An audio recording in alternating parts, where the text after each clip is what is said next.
Et si Doi était encore vivant? À la fin de Poppy Playtime chapitre 4, Doi, le personnage à qui on a fait confiance tout le long, décide de nous trahir. Il essaye de nous tuer, mais heureusement on arrive à l'arrêter et il finira par mourir. Mais est-ce qu'il est vraiment mort? Eh bien, c'est ce qu'on va essayer de voir aujourd'hui. Je vais vous proposer plusieurs arguments, plusieurs théories qui pourraient confirmer que Doi serait encore vivant et qu'il reviendrait au chapitre 5.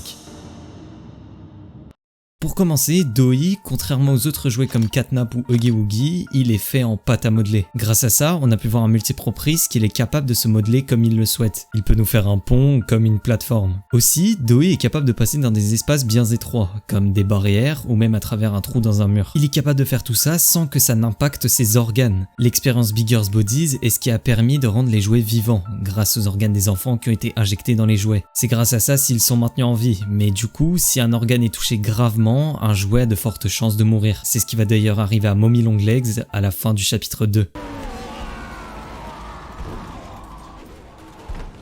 Mais du coup, Doi, ça veut dire qu'il est capable de faire traverser son corps sans que ses organes ne soient touchés. Donc, en soi, qu'est-ce qui nous prouve qu'il serait vraiment mort ici? L'écraser, ça ne peut aussi lui causer aucun effet. En fait, le seul argument pour dire que Doi est réellement mort, c'est le froid.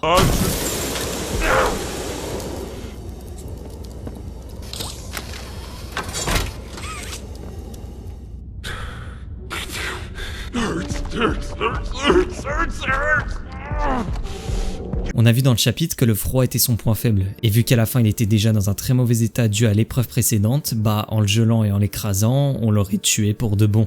Mais j'ai des arguments pour prouver qu'il serait vivant. Il y a un élément qu'on a oublié à propos de Doi, c'est que dans un laboratoire on a pu apprendre qu'en fait il était possédé par 3 enfants. Jack, l'enfant mort au début du jeu, Kevin, un enfant à problème mais qui serait super fort physiquement, et Mathieu, très gentil et attentionné. Doi est le seul jouet à être comme ça, que ce soit Poppy, Mommy Longlegs ou même le prototype, tous ont qu'une seule conscience. Aussi important à noter, Doi est l'expérience 1322. À titre de comparaison, le prototype, malgré son intelligence, il n'est que l'expérience 1006. Donc les scientifiques ou les docteurs, appelez-les comme vous voulez, ils étaient bien plus compétents et ils avaient beaucoup plus de connaissances quand ils ont créé Doi. Surtout que le fait d'avoir 3 consciences, ça fait que Doi possède donc plusieurs organes vitaux. Ça lui permettrait d'avoir une meilleure résistance que n'importe quel jouet. C'est pour ça d'ailleurs que durant l'épreuve de la scie, faut le percer 3 fois. Il faut toucher ces 3 organes vitaux. Aussi, parmi tout ce qu'on vient de dire, il reste un dernier élément qui pourrait vraiment expliquer pourquoi Doi serait encore vivant. Cette théorie vient en partie d'un youtubeur américain qui expliquerait que Doi serait en fait capable de se régénérer à l'infini.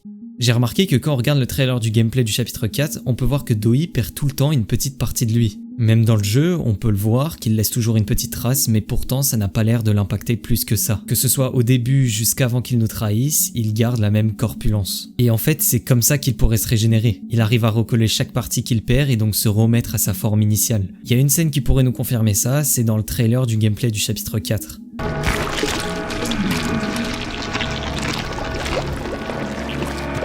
Pour moi, ça montre clairement que Doi est tout à fait capable de se remodeler, même si son corps est éparpillé en plein de petits morceaux. La théorie dirait que tant qu'il a un organe qui fonctionne encore, Doi, peu importe son état, il pourrait se remodeler. À la scène de sa supposée mort, on n'a aucun moyen de savoir si la presse a touché ses points vitaux. Mais bref, on verra au chapitre 5. Les théories sur Doi se concluent ici, mais j'aimerais rajouter quelque chose.